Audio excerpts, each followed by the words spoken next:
wagon contains the last ton of coal that we took out of the mountain. That is also what is written in Russian, 31st of March 1998. This wagon contains the last ton of coal of the mine Pyramid. Since it has been standing here since 1998, a lot of tourists have taken small pieces of coal as souvenirs. Now it may not be a ton anymore, perhaps only 900 kilograms. You're welcome to take a picture. As you take a picture, there's one thing which I will ask you to respect. During our trip, you are welcome to ask me anything, but please respect that I will not take political questions and I will not discuss politics with you. Most of you will have a very different opinion of things than me. That's the way it is. Sometimes we have to agree to disagree. My job here is not talking politics. My job is to show you the settlement. All right. Yeah. Thank you. Okay, ladies and gentlemen, you have the chance to take a quick picture and then we start our trip and we start walking.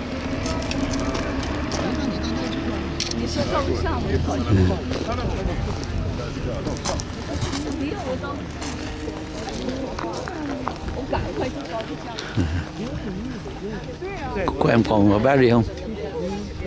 Được không? 50 phần. Được. Yes, ladies and gentlemen, then I may kindly ask you to follow me and we start our trip. All right. You may have thought the beating heart here in Pyramiden is the bar and our famous restaurant, but that's not quite right. The beating heart of Pyramiden is right in front of you, the rather unsuspicious looking building with the 3 large gates. That is our garage, but here in Pyramiden, the same as in Longyearbyen, we have central heating. So we have a coal-fired boiler inside that produces the heating and the warm water we use here in Pyramid. Also the small yellow building which you see, that is the power station. We have now 4 different diesel generators and in the future we have plans to develop a more green energy source, but until that time comes we have to use our diesel generators. Also, ladies and gentlemen, I told you we are a Soviet or Russian settlement, but we are on Norwegian territory. All right. That means we have, ladies and gentlemen, please follow the group. That means we have to abide by the Norwegian law and the Norwegian police has authority over us. But we cannot call Longyearbyen with any small traffic accidents or drunkenness. That's why we have an agreement with the Norwegian governor. We can have some sort of a helping police. The helping police are the people who work as firefighters.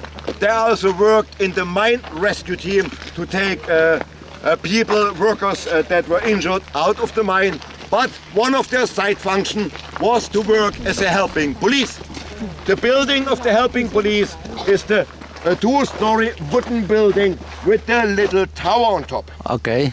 That building houses 2 small prison cells. One of them is quite in good shape and 2 years ago we almost had to use it. Why?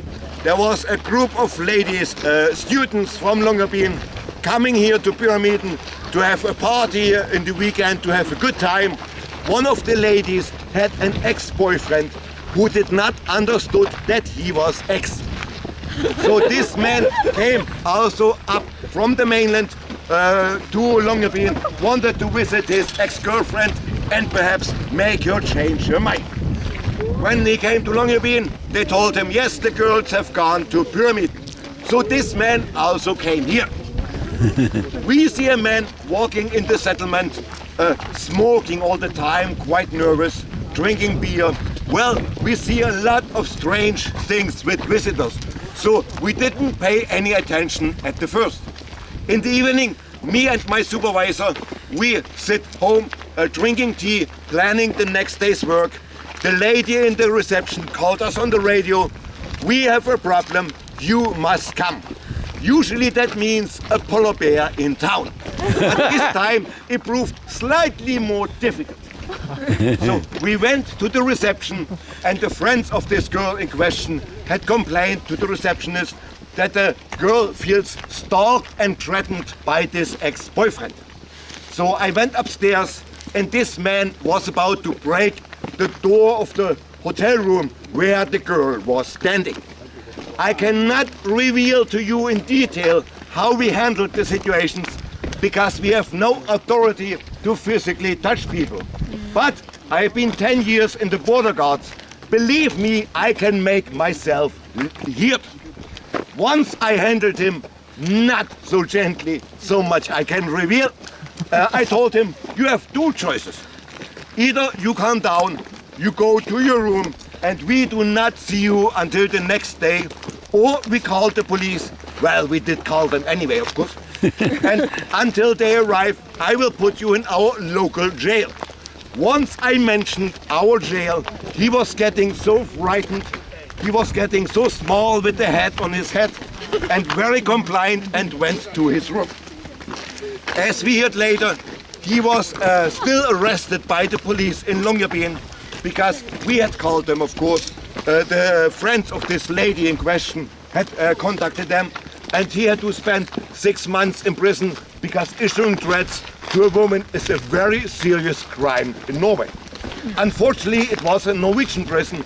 It should be a better punishment in our prison because I heard Norwegian prisons are like hotels. So, ladies and gentlemen, the yellow building with the tower, it's not the church, it's not the school. That is our local heliport. Because there are only 3 ways to come here to Pyramiden in the summertime. One is like you did today with the ship. The other one, if you are very fit, you can walk here from Longyearbyen. It would take about a month or 2. Okay. But we also have a helicopter service. That, of course, is not for tourists.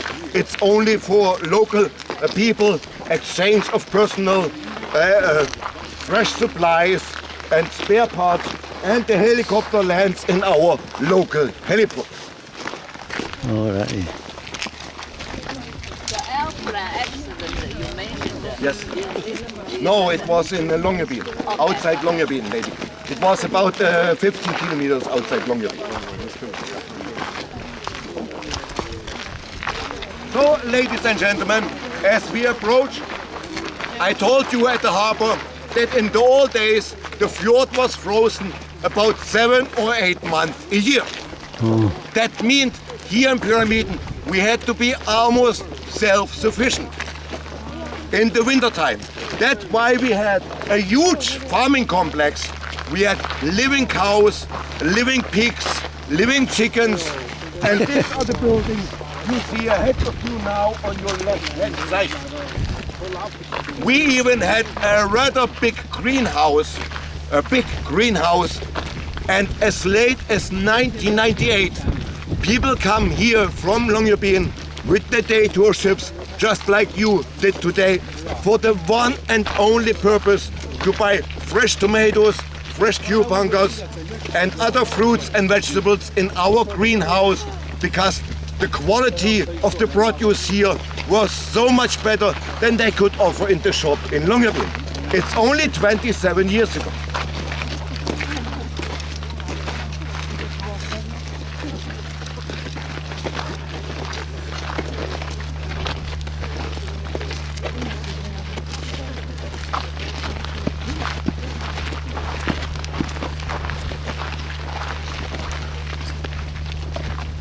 Ladies and gentlemen, can you please join the group?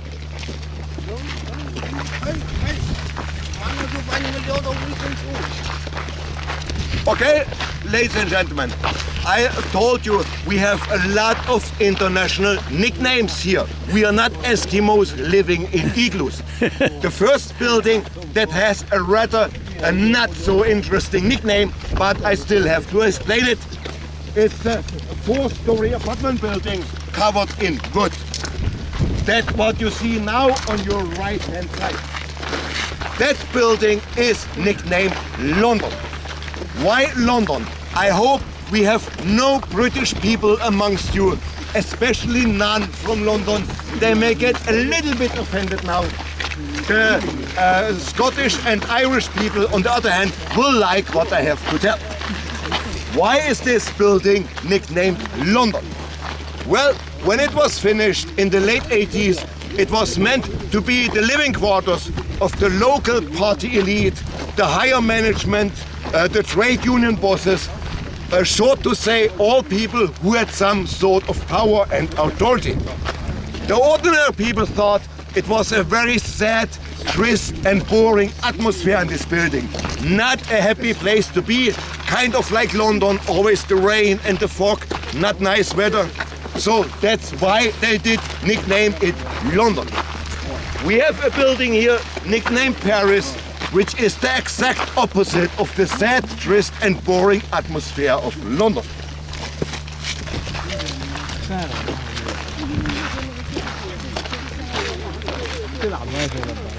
Also, ladies and gentlemen, I told you Pyramiden was founded because of coal mining.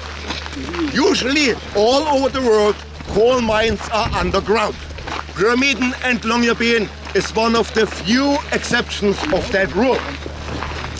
The mine entrance here in Pyramiden is about 500 meters above sea level. Cool. You see it always up on the mountain slope, the red brick building. That was the main entrance of the mine. Oh, To get up there, workers of course could not run up and down every day. So they built in the tunnel on the right hand side a small railroad that took the workers from the base of the mountain up to the entrance of the mine. The trip lasted about 7 minutes. Here you have goose. You hear them. Also, ladies and gentlemen, the coal we took out of the mountain could simply not be thrown down. That's why we built in the tunnel on the left-hand side a conveyor belt that took the coal from the mountain down to the entrance of the mine on the base of the mountain, where it was loaded in the northernmost, longest railroad in the world. If I say the longest northernmost railroad, the northernmost railroad would be in New Orleans, but they have only about few hundred meters. Here we had 2 kilometers, so we are the northernmost, longest railroad in the world.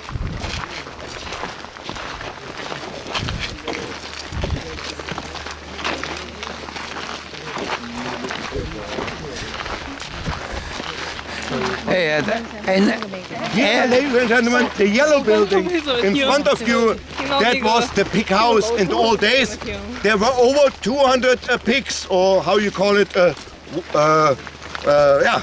pork pigs were in there.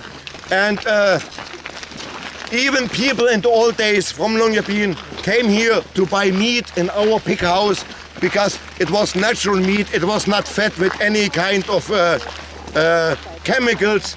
It was very good meat.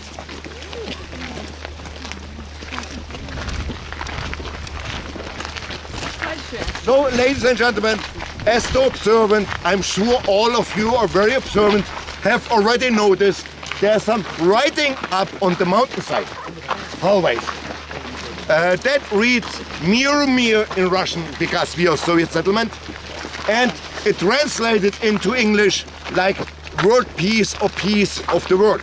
It was put up in the early 70s by people here on a voluntary base. It's made out of big wooden logs nailed into the granite in the mountain. And until Perestroika, there was even a wooden portrait of Lenin under there. Once the Soviet Union declined, unfortunately people took down Lenin and replaced it with the sign Tula. It's a very important town in Russia, and that was the hometown of the people who put up this sign. how many people live in this town? Now we are 22, sir. Oh, that's a lot. In the old days we were up to 1,600. What are you doing here now, except for tours? I'm actually not a guide. I'm with the technical department. I'm responsible for the safety of the people, and we do everything but paperwork. That I can tell you. Question. Yes, What lady. about the for That is in the winter time when it's ice on the road. We put ash, so that's that we can ash. drive with the. I Yes, thought yes. it's coal. No, it's ash. It's ash, lady. So, ladies and gentlemen, I have told you about the building nicknamed London. London. A rather sad, boring, and trist atmosphere in this Paris. building. Now we have the exact opposite, the building nicknamed Paris. It's a 4-story apartment building now on your left-hand side. Oh, look like a Why is this building nicknamed Paris? Well, first of all, that was the building where we had our pub. On the ground floor, we could go at the work, have a beer, a vodka or two. But even more important, that was the building where the single ladies lived. It was also the building in the floor above where the single men lived. Now you kind of get an idea why it was called Paris and why it was a much happier place to be than the sad and boring atmosphere of London with all the boss. I see. The final reason why it was nicknamed Paris, when the building was opened, they were so proud. They were so proud of it. It was such a nice building. So they invited a very famous Soviet actress from the mainland to come here to be present at the opening. This lady, of course, had traveled all over the world. And when she came here, she was wearing such a beautiful dress. The local people had never seen anything like it before. So they asked her, Svetlana, where did you get this dress? And she said very casually, oh, nothing special, I bought it 2 weeks ago in Paris. That's why the building finally got Paris. its nickname. But believe me, it also lived up to its reputation. With all the single ladies, the single men, the pub, imagine yourself.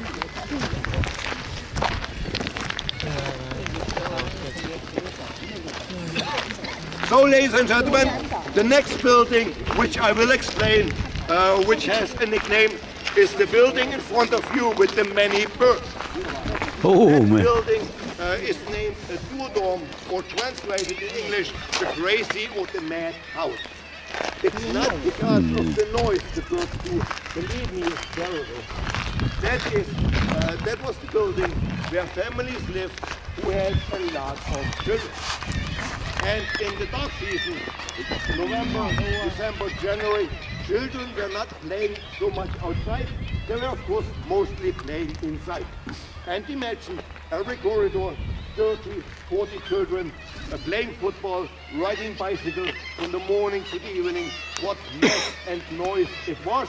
That's why the building got its nickname, the Crazy House. As you see, it's still sort of a family home today, but now the birds have taken over 40 people. That was also the building when Pyramid was closed in 1998. That was the building where the last 30, 40 people lived here who worked in this place before the closure. We had our own kitchen, health station, our own small shop. It was like a big family. So, ladies and gentlemen, may I kindly ask you to follow me?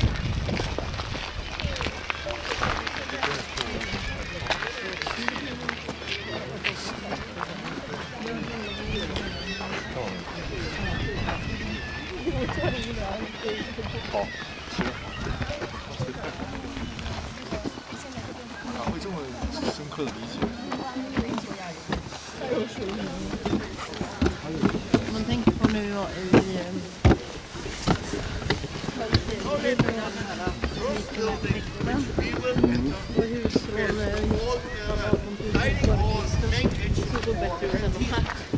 That is the building, one of the oldest still standing buildings here in Pyramid. It was built in 1959. It was also originally not meant to be the dining room. It was meant to be the culture house. You can still see in the window, up on the glasses, Kino, the Russian word for cinema, and under it, which films were shown that specific evening. On the right-hand side, you see Сегодня в Дом культуры. Today at the Culture House, what events or concerts were held that specific day. The reason why it was converted into the dining hall, when the population was growing, all the big apartment buildings were built, then the old dining hall was not big enough, so they remodeled it to the new dining hall, and we got our new culture house that we will visit at the end of our trip. Unfortunately, group number 2, they are quite slowly on the Jest szansa, że oni z tego jeszcze zrobią jakieś... No. That is the building where people who live and work is now. Only is in Barentsburg. Why? I know. But before it was transported to Murmansk. To Murmansk.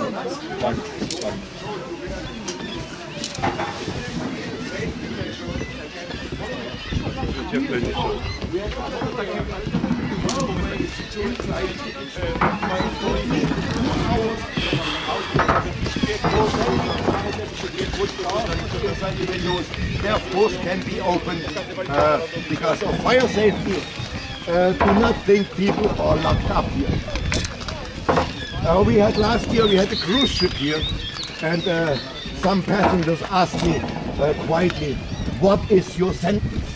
They thought we were a big penal colony here, and I told them if I would have a sentence, I would not walk around with a fire. But they didn't believe me anyway. So, ladies and gentlemen, then we are about to enter the main kitchen or the main dining room. As we go in there, I will kindly ask you to follow me precisely. Do not go into any corridors, any stairways. Please only go where I go. Okay. As we walk inside, we go straight up to the second floor. There are 2 stairways. We may use both. In between the stairways, there even was a small tropical garden. There were palms, orchids, all kinds of tropical plants. So even in the middle of the winter time, in the polar night, when you came to have your meal, you see the tropical garden and you would feel like you're in Thailand or in the Maldives. In the middle of the tropical garden was even a small fountain. Usually that fountain was fed with water. But on 2 occasions, 9th of May, it's the Victory Day in Soviet Union over Germany, and the Miners' Day, which is always the last Sunday in August, this fountain was fed not with water. Most of you will guess wrong now. It was not fed with vodka either. It was fed with wine. Why wine and not vodka? I mean, we are Soviet settlement, not an Italian. But, ladies and gentlemen, unfortunately the system on Svalbard is the same. Overall, spirits are limited. We can only buy 1 liter of vodka a month and 24 cans or bottles of beer.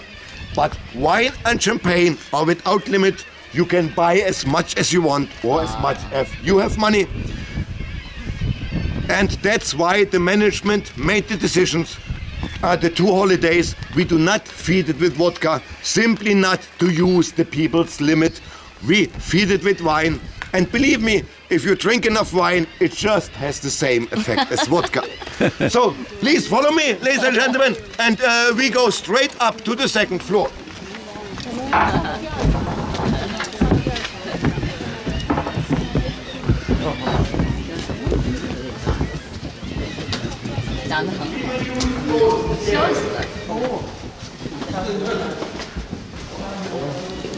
Whoa,大. I have a question for you. So you said it's a dining hall. Does everybody eat here? Who is eating here? I will speak about it in a second. Okay. Yes. Thank you. Beautiful here.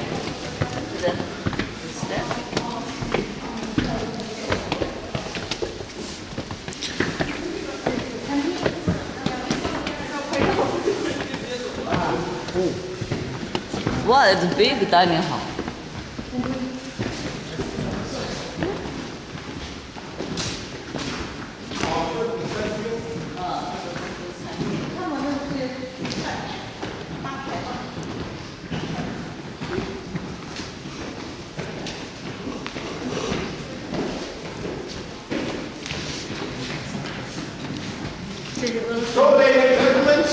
then we are at the main dining hall.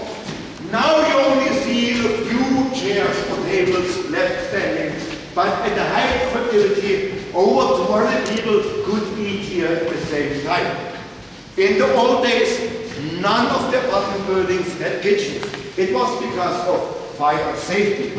So all the people living and working in Pyramiden, from the lowest cleaning worker up to the director of the mine, came here 3 times a day to have their meals.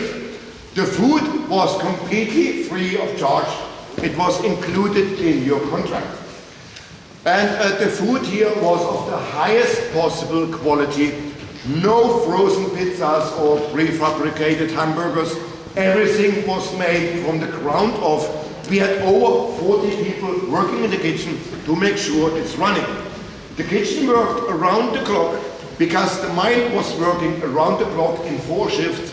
So did the kitchen. So you could come here at any given time of the day to have your meal. And the food was so much prized. It was so much better than on the Soviet mainland.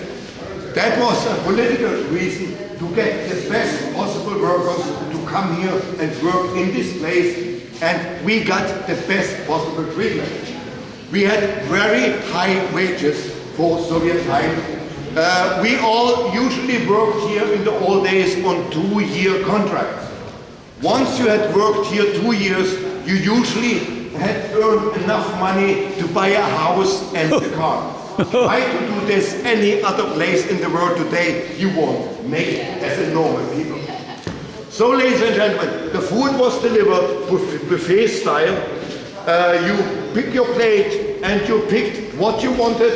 10 meatballs, 20 pork chops, 100 potatoes.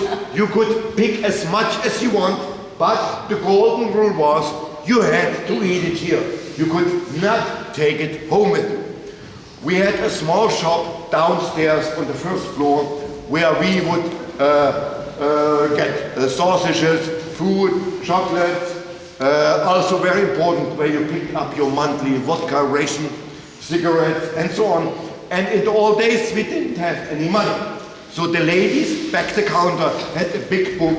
They wrote your name, your family name, what you took, how much it cost, and it was taken at the end of the month of your salary. So, ladies and gentlemen, the dining hall, like anything else, was highly decorated. Now you only see a few remains of plants, but you should be here in the 90s. It was like walking into an outdoor garden.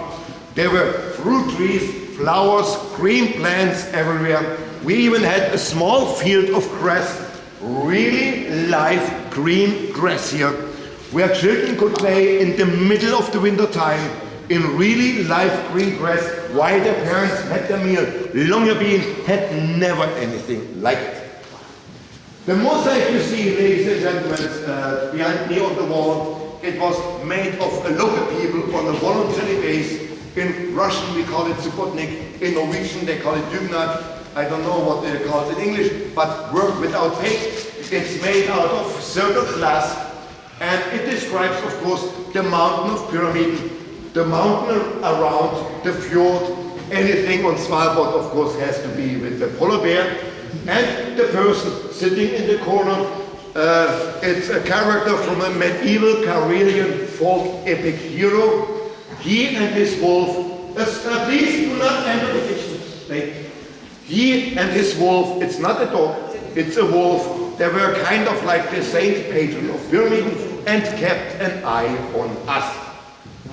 So, ladies and gentlemen, then I may kindly ask you to follow me back outside, downstairs, so we can continue our trip. Okay. 现在我们下到，先说它那个，现在我们要下到1层楼，记住我们的那个行程啊。然后上面呢，这个地方是餐厅，那个地方呢是个自助餐，就是自助餐盘，然后可以就这些家庭过来以后，家庭的单位大概是30，然后呢，这个地方是可以吃然后在1层楼呢有一个小商店，小商店里面一些烟啊、酒啊，这都是服务家。然后刚刚又说了一番话。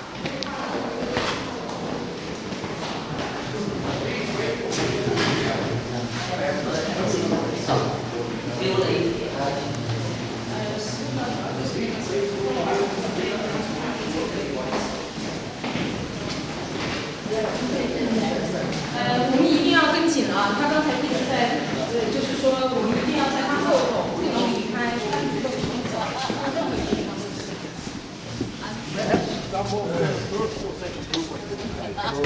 None of mine, of course. Please wait for me here, ladies and gentlemen. I have to make sure anyone is outside the building. I missed your name. Johan. Johan. Johan, yeah. So I have a question. So Yes, sir. why the birds specifically like that? They consider it as a bird rock. They do not see it as a house. Okay. So they simply consider this a bird rock. All the birds. Yes, yes. And they're gonna have children soon. And it's gonna Yes, later. 但那个画呢，它是俄罗斯人画的嘛，我不知道这是这个就是那个画，它是说那个画是 well kept 他的 warranty 做的，就是说Just give me a second, ladies and gentlemen. Sao chậm gì hộp? Làm gì? Chưa.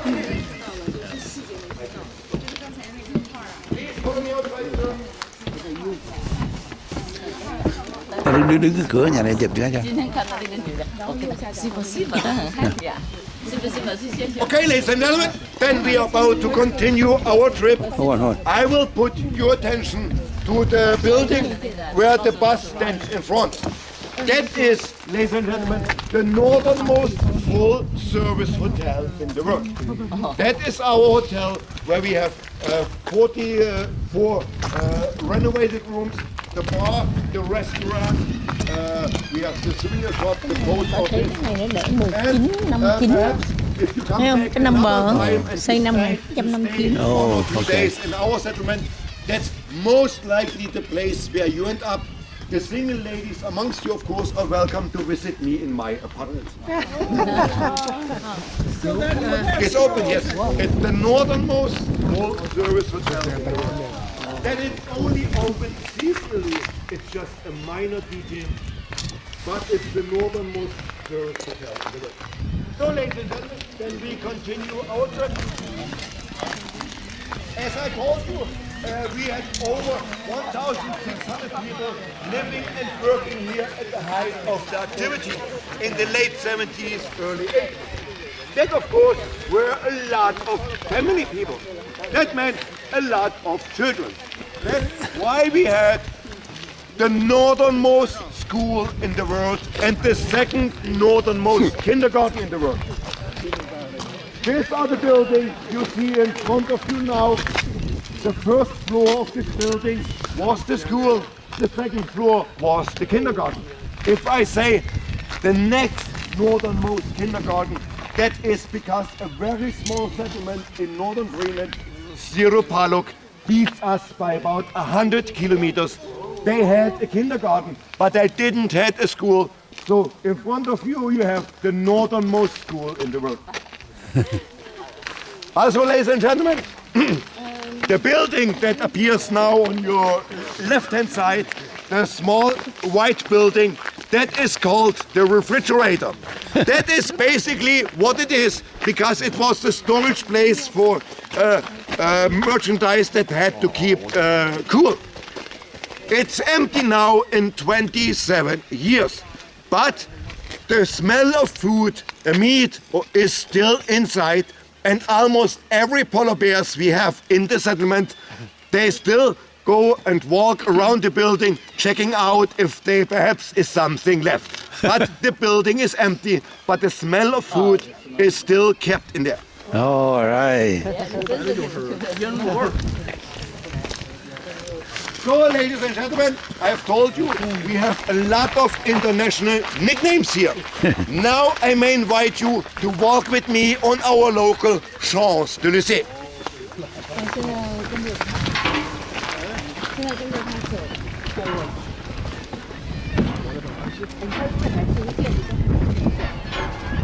中间是说了，但是因为我一会儿前头一会儿后头的，就是我现在找到一点错点，我就会去翻译，然后又跑过来。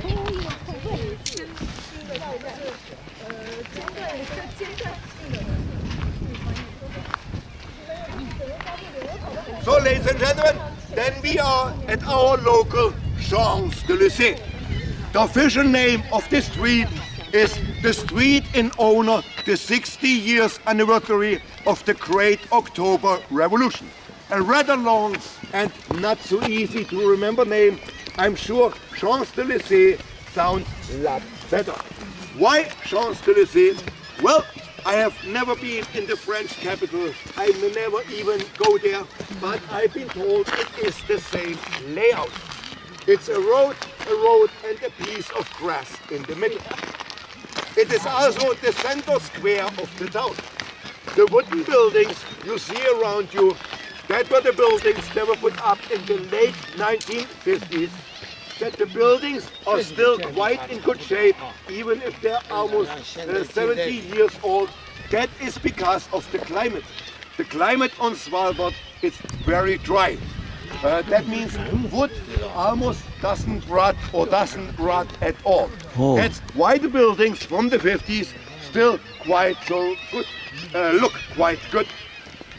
As I told you, the building behind you that is renovated, that is our living quarter. Those of us who are here on short-term contracts in the summertime, they have fellow living rooms in the first floor. Those of us who are here around the year, we have nice and comfortable apartments on the second floor, much better and much cheaper than in Longyearbyen.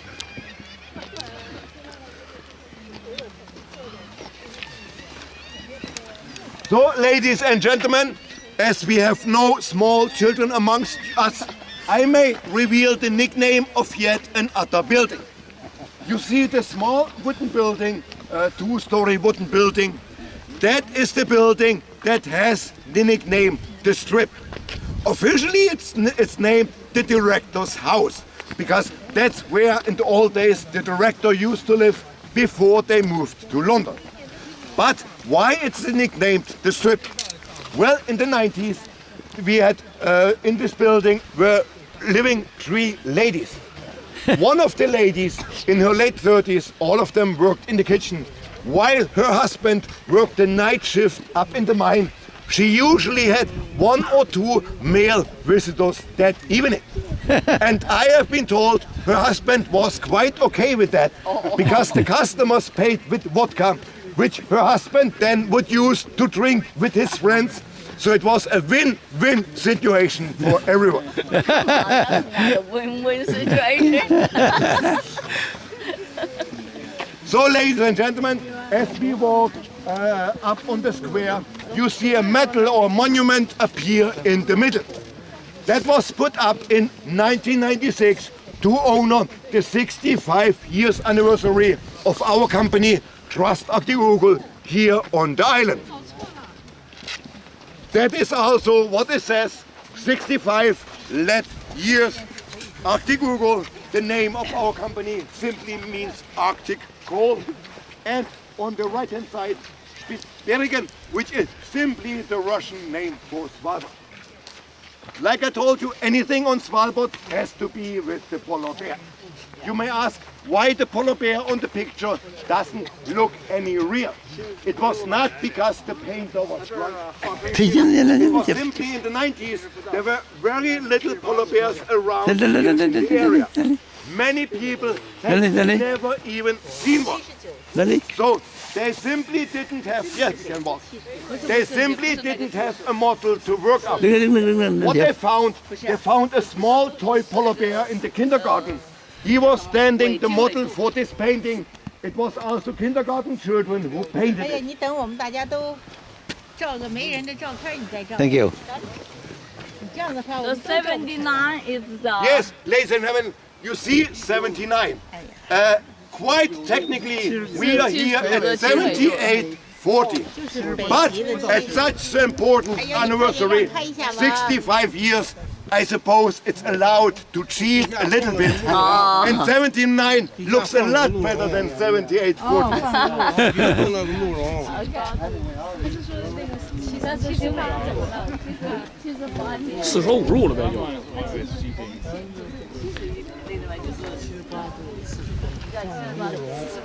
他写个70角度好看一点。 Yes, ladies and gentlemen, ông the vàng đó là next tôi building which I will explain. đầu á. Oh yeah. 鹿茸。 That is the former mine office or Sabi? administration of the mine. The building itself is not of so much interest. What is of interest, if you look carefully, on the upper floor, the 4 last windows to the right are covered in bars. It's not the prison. I showed you where the prison is. That was in the 70s and early 80s until the perestroika. In these 4 rooms, we had 4 local KGB officers working and have their place of work. Those people did not control the local population so much, because if you came up here, you